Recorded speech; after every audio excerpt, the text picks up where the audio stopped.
다시 한번 정권 교체를 바라는 모든 분들께 호소합니다. 우리 스스로가 혁신을 통해 비판의 자격을 갖춥시다. 우리 스스로가 정책적 역량을 키워 더 나은 대안을 제시합시다. 이렇게 만든 도덕적, 정책적 우위를 바탕으로 문재인 정권 신적폐 청산 범국민 운동을 벌여 나갈 것을 제안합니다. 내년 오선에서 정권 교체의 기틀을 만들고 내후년에 반드시 정권 교체를 이뤄내기 위해 야권은 협력하고 혁신해야 한다. 저 안철수의 간절한 호소에 귀 기울여 주실 것을 야권의 가슴 뜨거운 모든 분들께 말씀드립니다.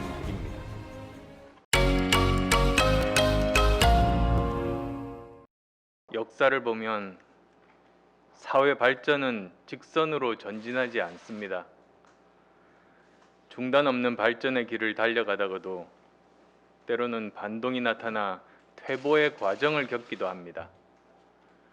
이런 과정을 거치면서 많은 사람들, 특히 지식인들은 발전의 영속성을 담보할 수 있는 방안에 주목해 왔습니다. 그것은 성공한 개혁의 성과를 바탕으로 국가 운영을 시스템화하는 것입니다. 어떤 나라에서는 이런 시도가 성공했지만 어떤 나라에서는 헛된 노력으로 끝났습니다. 저는 그 성공과 실패를 결정짓는 것은 긍정적 유산을 제도화할 수 있는 사회 구성원들의 능력에 달려 있다고 봅니다. 한 명의 천재가 획기적인 아이디어를 낼 수는 있지만 그것이 지속되고 다른 분야로 파급되는 것은 천재 한 명의 힘만으로는 불가능하기 때문입니다. 하나의 예로 로마인 이야기라는 책에 2000년 전 페르시아의 수레나스라는 청년의 이야기가 나옵니다. 그는 활을 개량해 관통력을 높였습니다. 또한 화살통의 화살을 다 써버리면 아무것도 할 수 없었던 경기병의 약점을 보완하기 위해 낙타를 화살 보급 기지로 활용한 혁신적인 아이디어를 냈습니다. 그 결과 페르시아군은 당시 세계 최강이라던 로마군을 전멸시킬 수 있었습니다. 그러나 거기까지였습니다. 그 청년이 죽자 그의 혁신적인 아이디어는 잊혀졌고 그전으로 돌아가고 말았습니다. 성공한 사례가 사회 자체의 혁신으로 연결될 수 있냐는 개인의 능력이 아니라 긍정적 성과를 제도화할 수 있는 사회 구성원의 역량에 달려 있다는 것을 보여주는 사례입니다. 긍정적 유산의 계승뿐만이 아닙니다. 부정적 유산의 청산도 마찬가지입니다. 많은 나라에서 국민들은 물리력을 통해 독재자를 몰아내기도 했고 선거를 통해 잘못한 정권을 무너뜨리기도 했습니다. 그런데 이 성과가 진정한 민주주의로 진전될 수 있느냐는 각국의 사정에 따라 달랐습니다. 미국, 영국, 프랑스의 시민혁명은 민주주의로 가는 길을 닦았지만 아랍 국가들에서는 봄은 왔으나 봄 같지 않은 상황이 여전히 지속되고 있습니다. 연성 독재가 그전의 강성 독재를 대신하고 합법의 탈을 쓴 교묘한 통제가 민주주의를 빈 껍데기만 남게 만들었습니다. 독재자 한 사람만 바꾸면 모든 것이 바뀔 거라는 생각, 나쁜 정권만 끝내면 모든 것이 자동으로 해결될 거라는 국민들의 순진한 믿음과 총체적인 개혁 역량 부족 때문이었습니다. 저는 지난 3년 반 동안 문재인 정권의 행태와 야권의 대응 방식을 통해 이런 모습들을 적나라하게 목격했습니다. 심지어 이 정권은 이런 성향을 교묘하게 이용하기까지 합니다. 누군가를 가짜 개혁의 상징으로 내세워 지지층을 결집시키고 그러다가 국민적 반발이 일어나면 사퇴시키거나 자제시키는 방법으로 위기를 모면해 갔습니다. 즉, 잘못된 노선과 실패한 정책의 문제를 단지 특정 인물에 대한 호불호의 문제로 바꿔버려 문제의 본질을 호도하고 정권에 대한 국민적 분노는 잦아들게 만들었습니다. 민주도 개혁도 아닌 거짓과 위선의 정권인데도 여전히 민주화 개혁의 탈을 뒤집어쓰고 그런 척 행세하고 있습니다. 한번 되돌아봅시다. 문재인 정권은 조국을 소위 검찰개혁의 상징으로 내세워 지지층을 결집시켰습니다. 그랬다가 그의 잘못과 과거 행적으로 국민적 분노가 일자 슬그머니 자진 사퇴시켰습니다. 그러자 금방이라도 문재인 정권을 몰아낼 기세였던 국민적 분노는 구심점을 잃었습니다. 위안부 할머니들의 돈을 갈취한 의혹으로 공분을 샀던 윤미향 사태 역시 교묘한 침묵과 물타기로 넘겼습니다. 추미애 장관 문제 역시 그럴 겁니다.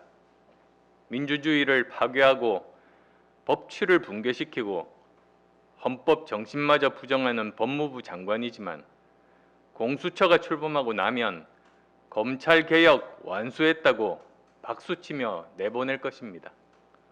그러면 지금까지의 야권 투쟁 역량으로 봤을 때 어떤 일이 일어나겠습니까?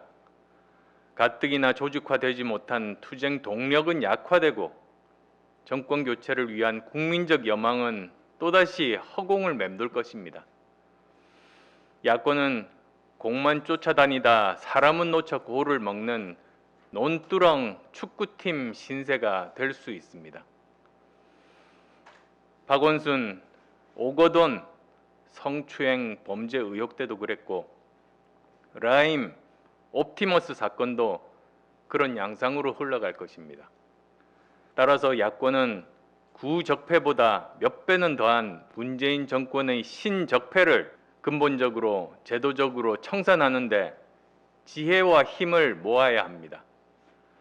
야권의 싸움은 적폐의 상징으로 지목된 몇몇을 끌어내리는 것을 넘어 대한민국을 근본적으로 혁신하는 것을 목표로 해야 합니다. 미운 놈 몇 명만 손보는 것으로는 아무것도 바뀌지 않습니다. 이러한 야권의 목표를 달성하기 위해 정권 교체를 목표가 아닌 수단으로 생각하는 발상의 전환이 필요합니다. 정권을 바꾸는 것 자체가 목표가 아니라 바뀐 정권이 대한민국의 영속적인 발전을 위한 기초를 닦는 것이 목표가 되어야 합니다. 그렇게 하기 위해 야권 스스로가 변화하고 혁신해야 합니다. 저는 얼마 전 범야권 혁신 플랫폼을 만들자고 제안드렸습니다. 그 시작으로 범야권 끝장 토론을 통해 야권이 무엇을 어떻게 혁신할 것인지에 대한 비전 경쟁을 하면서 정권 교체를 위한 공통 분모를 찾아보자고 말씀드렸습니다. 이런 말씀 드렸던 것은 야권 스스로 내부 혁신을 통해 문재인 정권 적폐의 완전한 청산과 국가 혁신을 주도할 수 있는 도덕적, 정책적 역량을 키우자는 취지였습니다. 다시 한번 정권 교체를 바라는 모든 분들께 호소합니다. 우리 스스로가 혁신을 통해 비판의 자격을 갖춥시다. 우리 스스로가 정책적 역량을 키워 더 나은 대안을 제시합시다.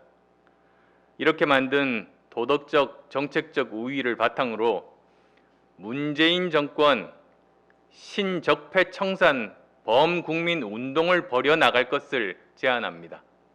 정권 교체의 전 단계로 지금부터라도 대한민국의 변화와 혁신을 바라는 모든 국민들과 함께 적폐 청산 운동을 벌여 나갑시다.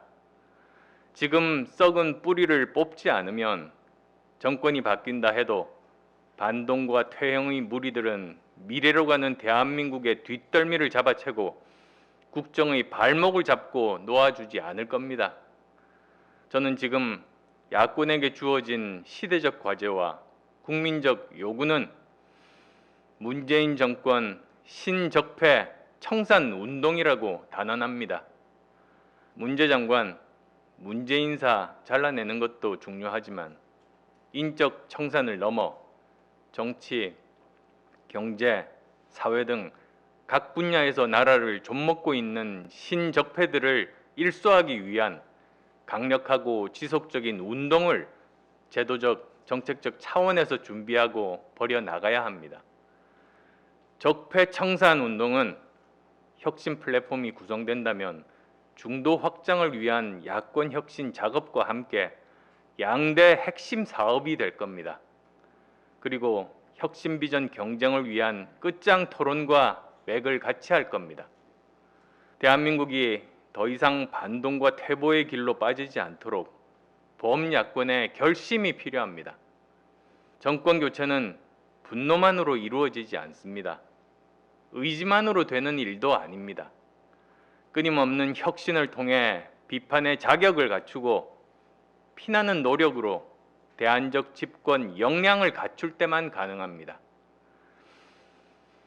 내년 보선에서 정권 교체의 기틀을 만들고 내후년에 반드시 정권 교체를 이뤄내기 위해 야권은 협력하고 혁신해야 한다는 저 안철수의 간절한 호소에 귀 기울여 주실 것을 야권의 가슴 뜨거운 모든 분들께 말씀드립니다.